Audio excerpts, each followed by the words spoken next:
The first thing you're thinking is how you've coped with the last few months, perhaps being, locked up indoors for a lot of that, and how and maybe that's been ideal as a composer. I don't know, but how you've coped with that, and whether it's been a productive time, whether you've been able to find inspiration. Yeah, well, I've been very lucky, really, in that I had a couple of projects kind of lined up before the lockdown came into place. And I have a huge amount of sympathy for loads of my friends who have kind of lost out on a lot of work and things like that. I've had a couple of performances postponed, but I haven't had any actual commissions cancelled or anything like that. So I've been really, really lucky from that respect. And yeah, I think composers are quite good at social distancing, so it's been quite a nice thing to have a bit more space and time to just be able to get on with some more writing and other various bits and pieces, really. So yeah, it's been a sort of mixed. Obviously, it's been a difficult time for a lot of people, but I've been quite lucky. That's great, and I think it leads on to the question of what you have been working on, what your current projects are.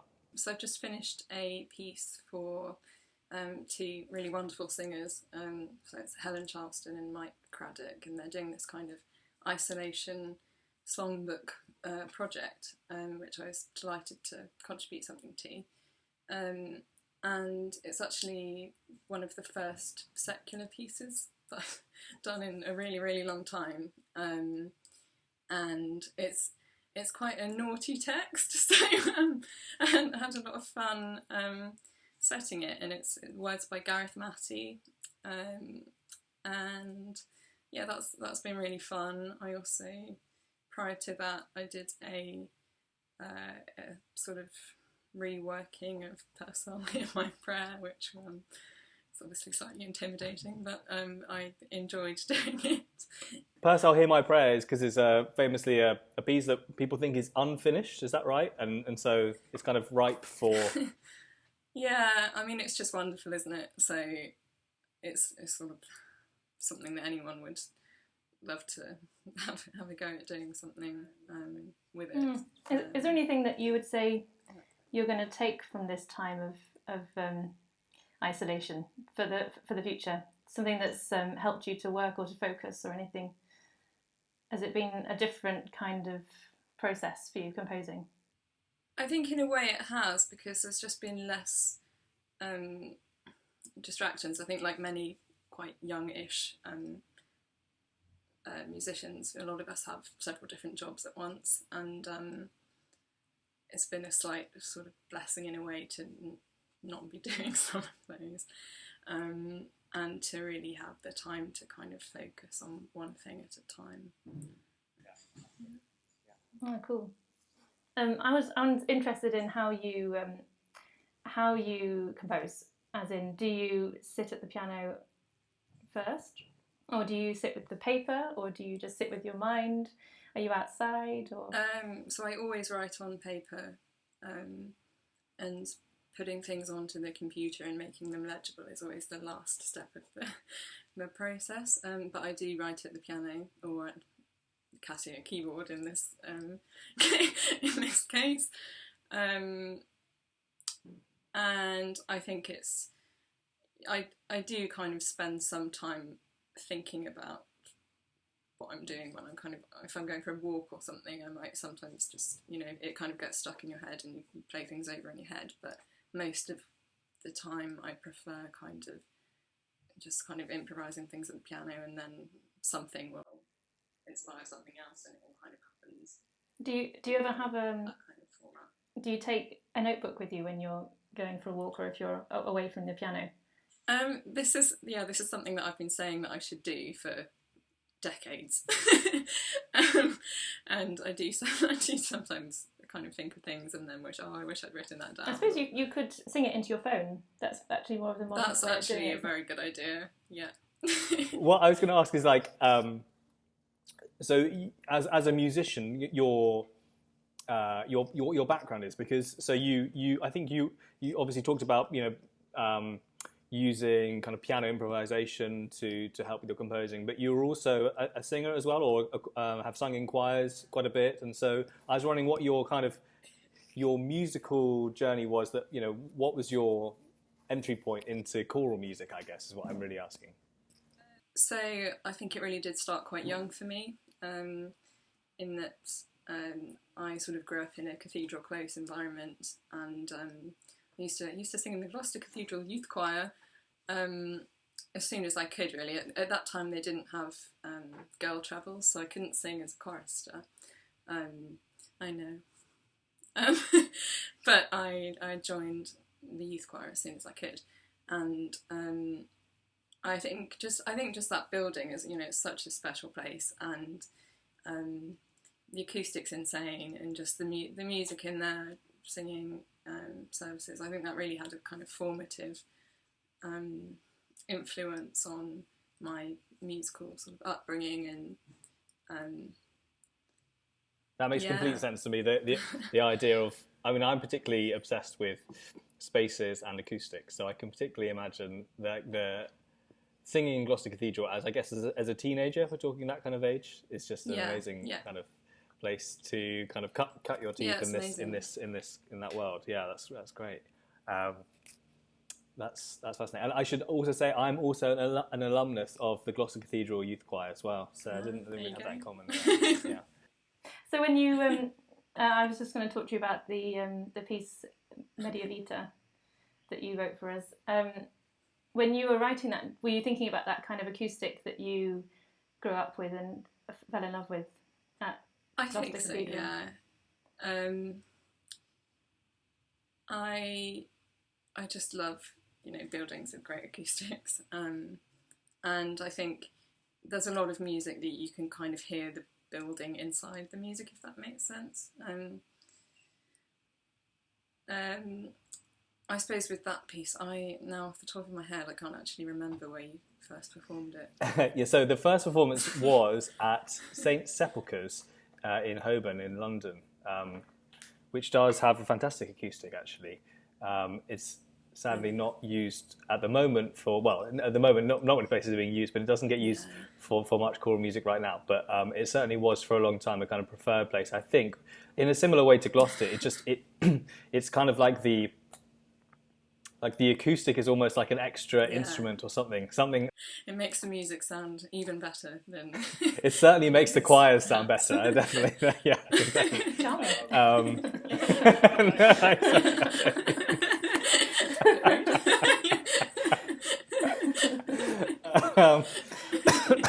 Moving on.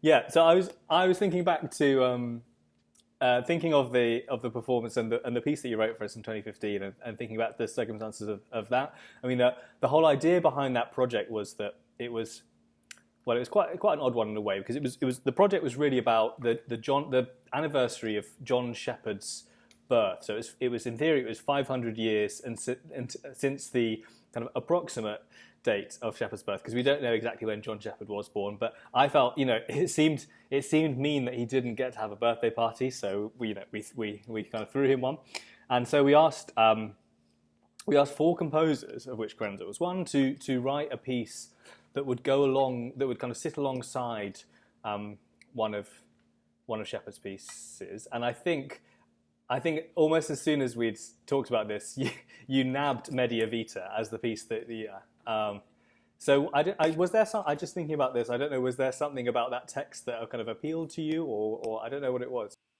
Yeah, the text did appeal to me, but also the Shepard's piece is just so amazing, and obviously it's quite a long piece, and it's very sort of expansive and emotive and so on, and all this lush kind of polyphony going on. And I think I just kind of felt like this piece is so amazing. I don't want to sort of battle with it, so I will do something very different with it. That's slightly shorter, but perhaps with the same sense of kind of expansiveness, and so that was my kind of, I think from memory, I think that was my sort of thinking behind it.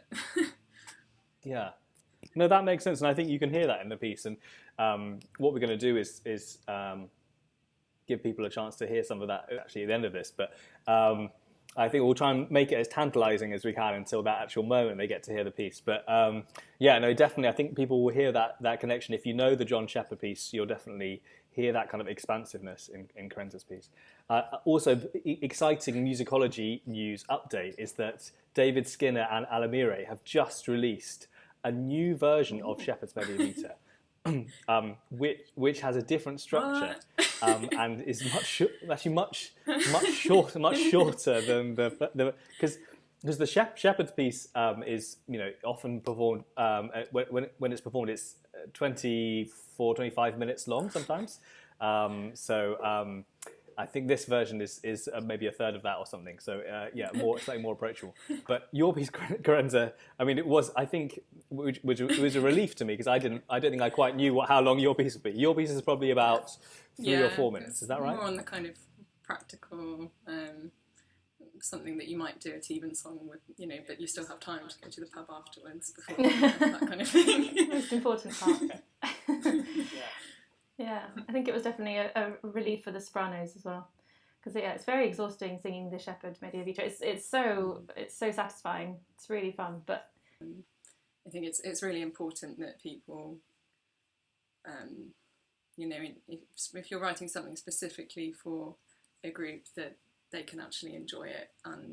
But I'm interested. That's kind of leads on to another question about this, which is other performances of the piece. So we performed it. I don't think anybody has, as far as I know, nobody else, and we haven't actually, but nobody else has performed it alongside Shepard Media Vita.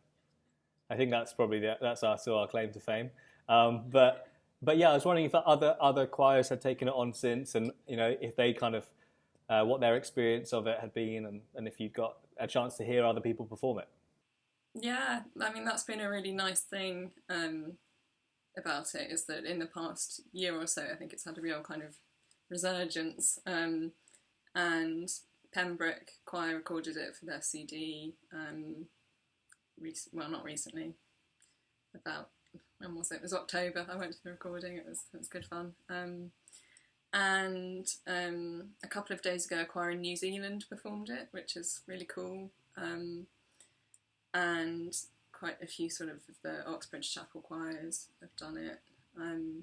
So it's really nice, and it's also it's funny. Sort of, I think a lot of composers look back at pieces that they wrote a few years ago and think, would I have done that a bit differently now, or why did I do that, or but it's really nice that people are kind of enjoying it anyway. So yeah. And obviously, quick plug. Presumably that the recording with Anna Lapwood and Pembroke Choir is now out, right? It's now. Yeah, it's been out for a while. So yeah, please do stream away on Spotify, and I will earn 0.0 or wherever you stream your music. Yeah, right. Okay, Wherever. In fact, there's a really nice video of it as well. Yeah, on YouTube. Yeah, I suppose this kind of also is maybe a good moment to talk about.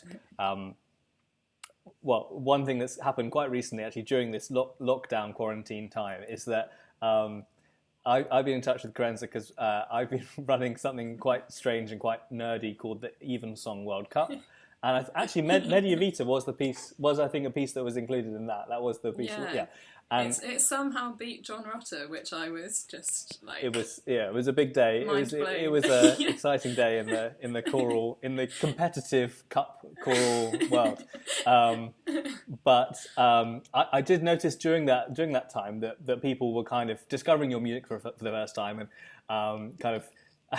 I mean, I hope they were really actually saying very nice things. But they would sometimes say, "Oh, you sound like this," or "You sound like that," and I wondered how you felt about that, because one name that crops up, and I think it's maybe a Gloucester Cathedral thing, but people do talk about Herbert Howells's music when they're talking about your music, and I wonder whether that's something that how you feel about that, and whether there are maybe other composers too that you think that you kind of that maybe people hear a bit of their music in your music, and whether there's a kind of connection there in your mind, or whether, I don't know. I wondered what your thoughts were. Yeah, So obviously I take it as a massive compliment, any comparison with House. I've sort of grown up singing House, and I love the kind of emotional depth that's in his music.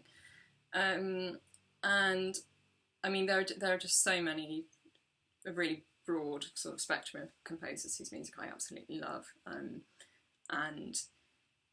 I think different pieces that I've written there's probably quite a lot of different things that people might be able to hear. Some people have said a bit of Stravinsky before, which is also a massive compliment. A bit of Whitaker. And then there's a kind of a jazz sort of side. You know, I love... I sort of love stuff like Chet Baker and I don't know if... Probably not really so much in Media Vita, but in some other pieces you might hear a bit of Bill Evans or something. But then there are just so many. I love Eschenwald's, and then I really like George Benjamin's music. I was kind of really blown away when I went to see Written on Skin for the first time, and it's just very broad. You know, I love all the scrunchy early music, but then I also love a guy called Esa-Pekka Salonen who writes amazing kind of orchestral music that's the orchestration's sort of a bit like a modern day Ravel, and then I love all the French composers as well, like Messiaen Longuet, like all of those guys are great, like Cecilia McDowell's music. And yeah, it's just really, really broad, really. Okay, so there's quite a big range there, and lots. Yeah. So, do you have any influences that aren't musical? Do you think, when we talked about the space of cathedrals being influenced, that's kind of acoustic, architectural? Yeah, I would say so. And I don't know, I think it's more of a kind of subconscious thing, but I definitely do think that spaces and maybe even some places can have a sort of subconscious kind of influence. Are there other things that are on your kind of not to-do list? That sounds too prosaic, but on your dream list of things that you want to be writing in the next 5 or 10 years? Are there things? Absolutely. I'm super lucky to have just kind of agreed on a commission to write a requiem, which is something I've wanted to do for such a long time, and I'm so excited to get going on that. I think it might take a year or two, but it's really exciting. And on my to-do list, I've got to write a piece for viola, which will be interesting as a non-string player. But I'm looking forward to. Is that for solo viola, or is it accompanied? Yeah. No, it's an interesting one actually. It's for a viola player called Catherine Clark, and she does this kind of singing viola thing. So she sings at the same time as playing the viola, which is quite an impressive feat. Yeah, that sounds great. And are there? I mean, what's the best place for people to hear your music? I guess to go to your website, presumably. Yeah, my website's slightly out of date, to be honest with you. That's another thing that's on my to-do list, extended to-do list. But I do try and post things on Twitter quite regularly, so that's probably the best place to keep up to date with performances or recordings or things that may or not be happening with coronavirus, but we'll see.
Anyway, that's all. We'll edit this bit out. What I was going just like my expression as I'm being bitten. Yeah. What? Because it was like, no, you can't sit inside, but bears can.